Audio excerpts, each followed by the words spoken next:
Welcome to Glimpse Pro. If you dream of becoming a professional graphic designer and want to know the key steps to mastering this field, you're in the right place. In this video, I'll share 5 essential steps to help you build a successful career in graphic design. Step 1. Learn the basics. Before you start designing, you need to understand the fundamentals, such as balance and alignment, colors professionally, wink with typography and spacing, contrast and visual hierarchy. You can learn these basics from books, articles, or online courses, both free and paid. Step 2.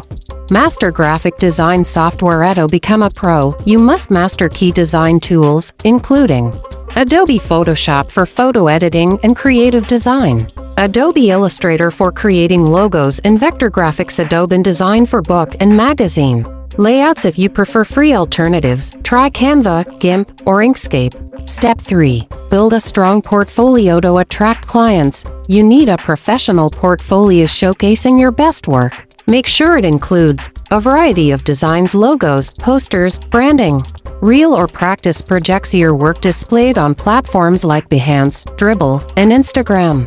Step 4. Learn how to work with clients. Handling clients professionally is just as important as your design skills. You should understand and execute client requirements accurately, negotiate pricing and deadlines effectively, handle revisions and feedback professionally. You can also market your services on Fiverr, Upwork, and Freelancer.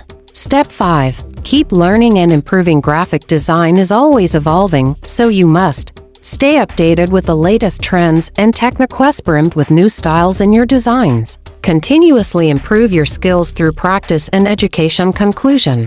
By following these steps, you'll become a professional graphic designer and build a successful career in this field. Remember, success requires patience, continuous learning, and practical application. This was Glimpse Pro. Don't forget to like the video and subscribe to the channel for more content on design and freelancing. See you in the next video.